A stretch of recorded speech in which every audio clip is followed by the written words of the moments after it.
When somebody tells you you're going to get money, जब कोई आपको कहता है कि आप पैसा पाने वाले हो, is that centered around Christ or yourself? क्या ये मसीह में केंद्रित है या आप में खुद में ही केंद्रित है?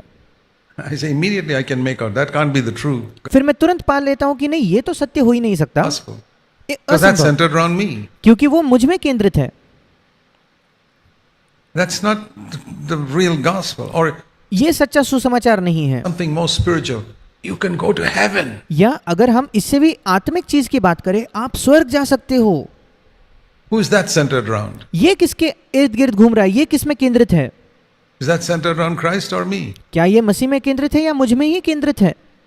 We say that's more spiritual than believing that Jesus will make me rich. हम कहते हैं कि यीशु मसीह मुझे अमीर बनाएगा, इसमें विश्वास रखने से तो ये ज्यादा आत्मिक है कि मैं ये सोचूं वो मुझे स्वर्ग ले जाएगा, Or that Jesus will give me healing. या यीशु मसीह मुझे चंगाई देगा। Isn't it more spiritual? I'm not like those people who just talk about healing and wealth. I believe Jesus can take me to heaven. मैं ज्यादा आत्मिक हूँ उन लोगों से जो केवल चंगाई की बात करते हैं, केवल अमीर धन पाने की बात करते हैं। मैं उनसे आत्मिक हूँ, मैं विश्वास करता हूँ कि यीशु मुझे स्वर्ग ले जाएगा, Or forgive my sin. या यीशु मेरे पापों की क्षमा करेगा। Who's that centered around? You ये किस में केंद्रित है? or Christ? आप में या मसीह में? It's you. आप में ही केंद्रित है। Only thing that fellow is looking for money and you're looking for heaven. अंतर फर्क केवल इतना है कि वो व्यक्ति पैसा खोज रहा है, आप स्वर्ग को खोज रहे हो, But it's still you in the center. पर आप अब भी केंद्र स्थान पर हो। Man was created for the glory of God. मनुष्य का निर्माण किया गया परमेश्वर की महिमा के लिए। You know what they sing in heaven? क्या आप जानते हो स्वर्ग में क्या गीत गाते हैं? Thou art worthy, O Lord. तू योग्य है प्रभु। Revelation 4. प्रकाशित वाक्य उसका For thou चौथा hast अध्याय। प्रकाशित वाक्य उसका चौथा अध्याय। Created all things, and they exist to do your will. For your pleasure they were created. और वहां लिखा है कि तूने सारी बातों की निर्माण की और तेरे आनंद के लिए उन्हें तूने रचा। Thy will be done on earth as it is in heaven. That's तेरी इच्छा पूरी हो जाए इस पृथ्वी पर जैसे स्वर्ग में होती है। what Jesus taught us to pray. वही पर यीशु ने हमें प्रार्थना करना सिखाया। प्रकाशित वाक्य 4:11 में ये लिखा है। So we were created to be centered in God. और हमारा निर्माण किया गया था कि हम परमेश्वर में केंद्रित हो। And once you understand this, my dear brother, sister, और एक बार आप ये समझ जाते हो मेरे प्रिय भाई, मेरे प्रिय बहन, many things will fall into place. Just कई बातें सही हो जाएंगी, अपने सही स्थान पर आ जाएंगी। like when man discovered that the sun is the center of the solar system and everything goes around it, all their calculations became right. बिल्कुल वैसे ही जब मनुष्य ने ये खोज लिया कि ये सूर्य जो है वो इस सोलर सिस्टम के केंद्र स्थान पर है और हमारी पृथ्वी उसके इर्द गिर्द परिक्रमा करती है, फिर सारे उनकी बातें सही हो गई। So what does this mean in practical terms? फिर व्यवहारिक तौर पर इन बातों का क्या मतलब है? I need to, when I say judge myself, it's not judging jealousy and pride and few little things, but going to the root of it. जब मैं बात करता हूँ अपने आप का न्याय करने का, तो उसका मतलब ये नहीं कि मैं कुछ बातों का न्याय करूँ, जलन करना, घमंड करना, पर मुझे उसकी जड़ तक जाना है। Is this a self-centered life that I'm living? ये जो खुद में केंद्रित जीवन है, स्वयं में केंद्रित जीवन जो मैं जी रहा हूँ। I get hurt because somebody spoke rudely to me. Who's in the center of your life? मैं बुरा मान जाता हूँ जब कोई मुझसे कठोरता से बात करता है। आपके जीवन के केंद्र में कौन है? You. आप खुद। That's why you get hurt. इसी वजह से आप बुरा मानते हो। If you're not in the center of your life, but Christ, you're thinking of Christ being in the center, what does it matter if somebody said something to you? अगर आप आपके जीवन के केंद्र स्थान पर नहीं हो, बल्कि मसीह आपके जीवन के केंद्र स्थान में है, फिर आपको क्या ही फर्क पड़ेगा अगर कोई आपके खिलाफ कुछ कह दे तो? About you or to you or आपके खिलाफ कुछ कहे, आपके सामने आपके बारे में कुछ कहे, yelled at you. आप पर चिल्लाए। It's a question of where the center is. सवाल ये है कि केंद्र स्थान कहाँ है? And that's what we see in the story of the prodigal son that we were just listening to. और उड़ाऊ पुत्र की कहानी में हम यही तो देखते हैं जिस कहानी को हम अभी-अभी सुन रहे थे। You know, in Luke 15, I want you to see. लूका 15 में मैं चाहता हूँ आप देखें। Jesus was talking about two backsliders here. यीशु मसीह दो लोगों की बात कर रहा था जो पीछे फिसल चुके थे।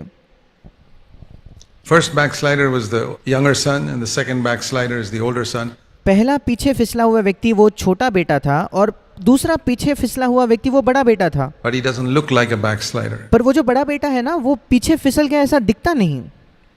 And the one who does not look like a backslider is more dangerous backslider than the other one. और जो व्यक्ति दिखता नहीं कि ये पीछे फिसल चुका है वो ज्यादा खतरे में है उस दूसरे व्यक्ति से जो पीछे फिसला हुआ है। Because this is a story, Luke 15, where in the beginning of the story, the younger son is outside the house. क्योंकि ये ऐसी कहानी है लूका 15 में, उस कहानी की शुरुआत में छोटा बेटा घर से बाहर होता है, Far away. बहुत दूर, And the elder son is inside the house. और बड़ा बेटा घर के अंदर है। And at the end of the story, कहानी के अंत में the younger son is inside the house and the elder son is outside the house. छोटा बेटा घर के अंदर है और बड़ा बेटा घर के बाहर है। That's how the story ends. कहानी के अंत ऐसे होता है। In a nutshell, that is the story. एक उसका सारांश देखा जाए तो यही है। So you got to find out how this younger son who was outside came inside. फिर आपको ये खोजने की जरूरत है ये जो छोटा बेटा बाहर था ये अंदर कैसे आ गया, And why the older son who was inside ended up outside, because we are all inside. क्योंकि वो जो बेटा अंदर था बड़ा बेटा वो बाहर कैसे गया, हमें ये इसलिए जानना है क्योंकि हम सब लोग अंदर है Just got to make sure you don't end up on the outside. और हमें ये सुनिश्चित करना है कि हम कहीं बाहर ना चले जाए। There's one thing both of them said. दोनों बेटों ने एक बात तो कही थी, I want you to listen. मैं चाहता हूं कि आप इसे ध्यान से सुने। The younger son, Luke 15:12, came to the father and said, Father, give me. जो छोटा बेटा था वो लूका 15:12 में पिता के पास आकर कहता है, हे पिता मुझे दे दे, Give me मुझे दे। is the language of the self-centered man. ये उस व्यक्ति की भाषा है जो खुद में केंद्रित है।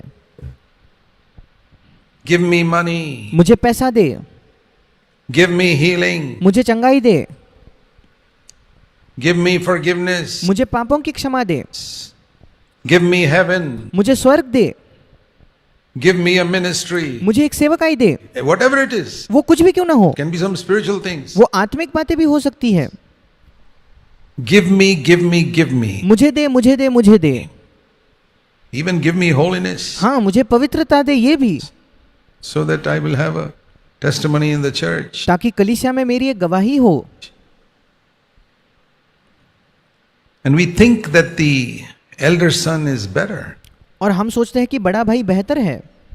He never said, give me. उसने तो कभी नहीं कहा मुझे दो, He kept it all inside. उसने सब अपनी भावनाएं अपने अंदर दबा कर रखी थी All those years. उन सारे वर्षों में।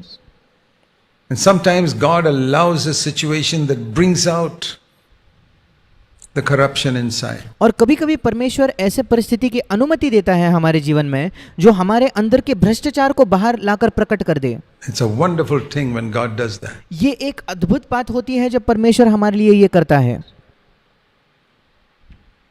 When somebody who had done harm to me, I forgave him completely. जब किसी ने मेरे खिलाफ कुछ गलत किया था और जब मैंने पूर्ण तौर पर उसे क्षमा कर दिया, I really did, to the best of my knowledge. I said, Lord, I've forgiven him. I've got nothing against him. मैंने अपने पूर्ण हृदय में से जहां तक मैं जानता था मैंने उसे क्षमा किया। मैंने कहा पिता मैं उसके खिलाफ कुछ नहीं रखना चाहता, Whatever he did against me. जो कुछ उसने मेरे खिलाफ किया उसको मैं क्षमा करता हूँ। But when I heard that something bad happened to him, पर जब मैंने सुना कि उसके जीवन में कुछ गलत हुआ है, बुरा हुआ है, I was happy. मैं खुश हो गया। And the Lord said, you have not forgiven him. और प्रभु ने मुझसे कहा तुमने उसे क्षमा नहीं किया है। That's how I discovered. I discovered the corruption of my heart when something good happened to somebody else. यही मैंने खोजा, मैंने अपने हृदय के भ्रष्टाचार को पाया जब दूसरे के जीवन में कुछ अच्छा हुआ तब। It's exactly like the older son. ये बिल्कुल उस बड़े बेटे जैसा था। Have you seen that? क्या आपने उसे देखा है?